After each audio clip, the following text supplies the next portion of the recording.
Luigi Troiani is a professor of international relations and European studies at the Pontifical University of St. Thomas Aquinas in Rome. He's the author of several books and many articles on international relations. Mr. Troiani is also the director of ISCOP and the founder of the AIAE in New York, which gives scholarships to Italian-American students to go to Rome to study international relations or contemporary Italy. And I would like to welcome, we are here today at Stony Brook. He is here for a conference on the Mediterranean, and we are profiting from this situation so that we can interview him on two articles that he has recently published.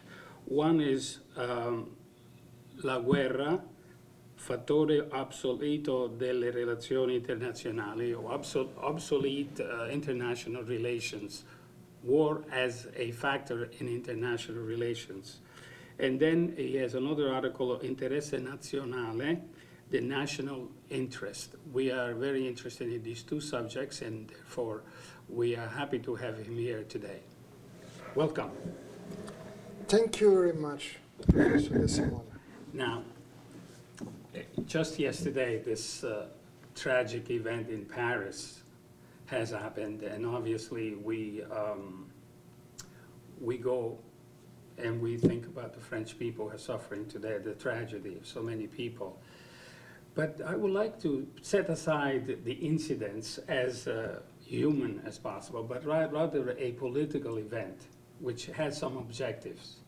And I believe that perhaps this is a continuation of some people who aspire of obtaining national unity, whether they have a legitimate right to fight for the unity of a certain regional land, or they are taking it by themselves because there is a void, there is an empty space there, and therefore it gives the occasion to these people, whether they are radical or not, to take over and start a new government. Now, in our country here in the US, we say that the Islamic terrorists are basically doing all of this to terrorize, but because they hate us, they hate the West, they hate USA. Is that the basic idea underlying the Islamic extremists?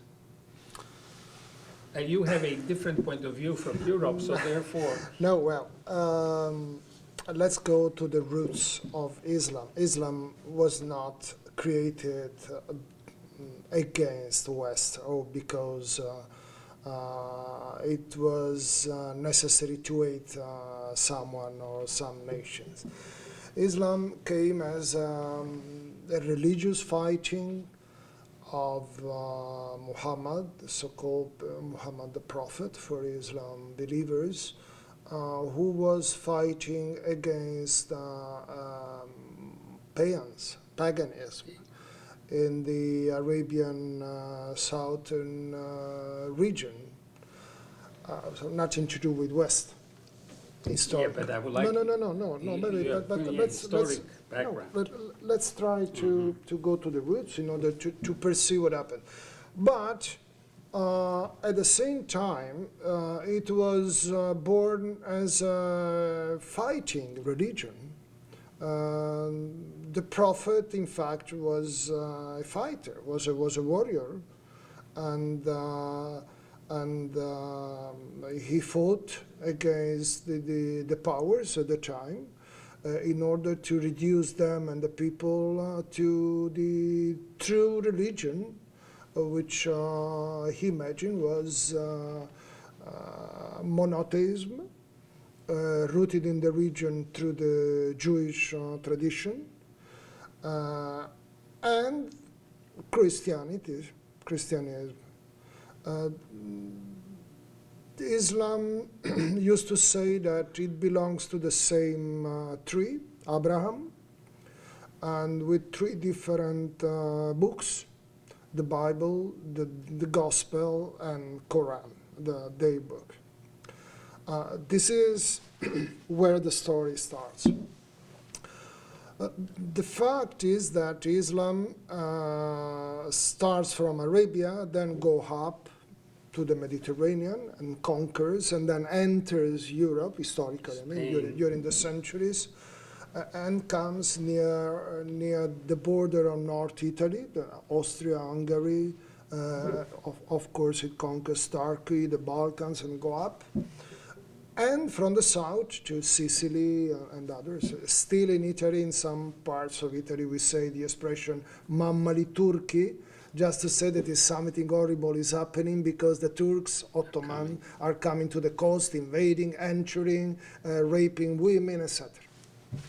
This is the frame where we have to collocate the question. So basically, it's a religious movement. It's a religious political movement, because when you fight a king or a sultan or a khalid, whatever, you are political. It's not the cause. That is the idea is that perhaps these religious political people today are fighting a political war for an institution that they would like to establish, Of course, because there's a vacuum. the caliphate. Yeah, right. So Now, we should distinguish. We should distinguish many things, otherwise we risk to have confusion. So what we have to distinguish? First of all, you have religious Islam. They believe in Allah, Muhammad. I mean, they pray. They are good guys, good families, good son and daughter. And no problem. They have good relation with Christians. This is, of course, the huge majority of Islam. Then you have the fighters, fanatics or fundamentalists, etc. But we are not virgin in that, because we had the same in Christianity for centuries, and the word fundamentalism is born in Protestantism environment, not in Islamic environment. I mean, now, what is new in our time is that the money coming from oil and petrol and coincided historically with the period of the end of colonialism and the newborn of nations in those states with Islamic population. Then many things come, a demographic explosion due to well-being, more money, so life is longer, demographic pressure, the failure of all the regimes created after the creation of the states, so-called socialist, Arab socialist faith. So many things happened, and it was a kind of environment where extremism, factions, crazy people, it's normal, it happens. But this is a way, a way that the people become extremists because they don't have good governments. The governments there are either theocratic or oligarchic, if I'm not mistaken, dictatorships and all that. Right. So, aren't they today fighting to unite a land that is now... No. Once again, we have to distinguish. Islam, as such,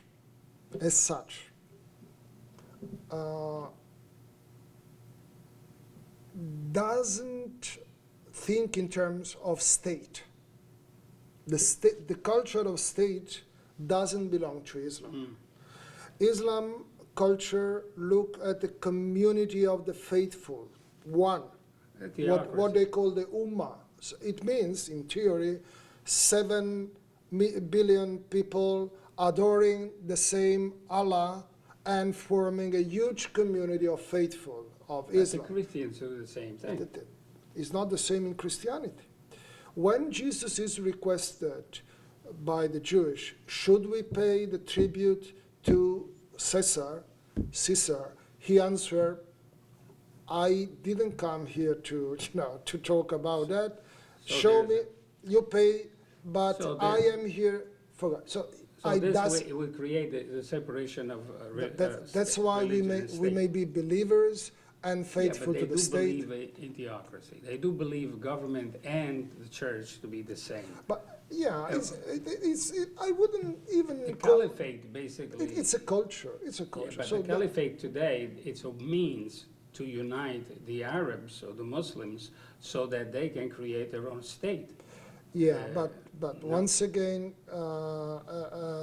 the so-called Islamic State, it's a minimum phenomenon. I mean, we are talking about hundreds of millions of Islamist religion people.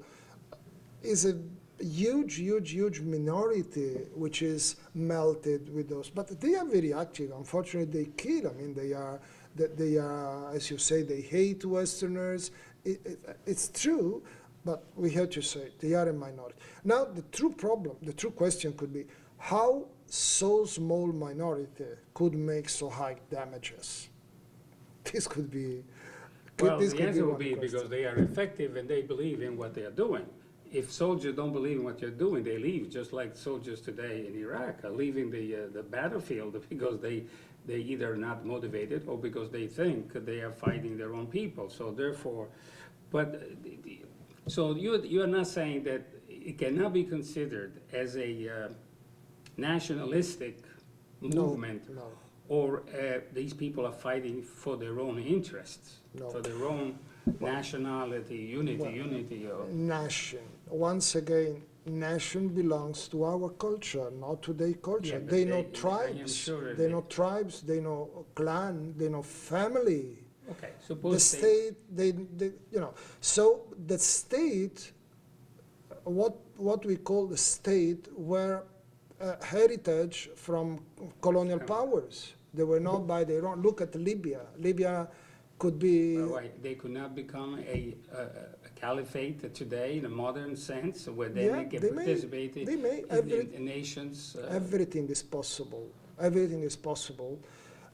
But once again, the true problem is that there, after American interventions, many interventions in the area, Americans created, sometimes with the allied, with European allied, they created a vacuum of power. And when you have a vacuum in international relations, someone comes to occupy a space, territory. That's explainable in a sense. Yeah, it makes sense. These are absolutely. not people who are invading. These are people who live in that area. So therefore, in a sense, even if they are not elected or they have legitimate power, if they control and they start with war and even with terrorism, they can start uniting these regions. I believe that they basically have that right. In the past, that's how it has been. I don't think this is a risk. Now, there is another element which we shouldn't forget: the division inside Islam. Because when we say Islam, we imagine that all of them are united. No, they are always, from long centuries, fighting one another. Fundamentally, they are split in two blocks: so-called Shia, and so-called Sunnah. And all that comes from the origin. Immediately after the death of Muhammad, they split it. That situation is similar to the founding fathers' period, in which there were Americans who were pro-English and there were Americans who saw the opportunity to create their own country. Yeah, but here they melt. The colonies. Yeah, but here they melt with religion. The people who organized the union of the states in America were a minority, and if they had been caught, they would have been killed, just like a terrorist or outlaw. But so it's not that similar. The fundamentalists could not become the established power in that region, and then therefore calm down and not be terrorists Well, anymore, but be well, part of as the a- establishment? As a matter of fact, we have two big states in the area, Iran and Saudi Arabia, which are showing the flag, one the Sunnah flag, Saudis, and the other one the Shiite flag, Iran. Iran is not an Arabic country. Here, Iranians are not Arabic, so this is another element of differentiation in the area. So I would say it's difficult to imagine a kind of big united Arab countries or the Peninsula Arabic fighting against enemies. So you don't see that a possibility? I don't think nothing fundamental will happen in that region except that we will have war, we will have victims, we will have years of terrorism, we will have a lot of damages and bad things, So flies. the U.S. position, Till the moment when the so-called West, with Russia and with China, would agree on the settlement, or the settling the situation in a way, and call the more reasonable, or I would say the most interested, because there are also interests, economic interests, to sit at the table and to settle. I don't think that still is the moment to imagine that this is nearby. I think still the situation will last. But realistically, I don't think that there is a risk of having in the near future a big enemy, as it was, let's say, Soviet Union during the Cold War against our liberties and our economic system. as I said before, recently you published an article on national interest. And I've been dwelling on this, and it's not a simple idea. Maybe you could explain to us a little about what constitutes national interest? Because in America we say basically everything is national interest. Well, I may respond to you starting with a paradox. The ones who are more nationalistic are the serving in the worst way the national interest. To be nationalistic doesn't mean that you are doing your national interest. Look at Hitler, how much he was nationalistic and the disaster he did. Our Mussolini was so nationalistic, and imagine what he did for Italians. So yeah, but even Europe today has national interests. no, but I mean, so national interest should be served, is a dish to be served cool. Cool and cold. Cool and cold. Coolly and coldly. Because if you serve hot, it burns the stomach. Let me use this image. What I mean. What is the true interest of a nation? Look at Russia nowadays. Putin has huge support of Russians, because in Russian mentality, the restoration of power, of national pride, etc., is the most important point, is the priority. Try to do the same with Italians. Italians would tell, hey, guy, I mean, first I want, I don't know, sanitary system which works. My son and daughter going to school. I want work, job for, you understand? So, and this is general in Europe. Now, in America may be both, because America is accustomed to be is the power nowadays, but also to live well. If you ask Americans saying, renounce to your well-being, but you will become owner of the world, they say, I have no interest in being owner. Probably the answer will be, what is that? I mean, I don't want, I stay well at my place. This is my priority. Is that correct? You may accept. It is correct. So if you accept this way of reasoning, when we define national interest, we should necessarily take into account the interest of the other also. It should be a win-win situation. I cannot feel perfectly well and have Mexico at my border pushing every day to enter, and I had to kill them because, over a certain number I cannot accept them. of course.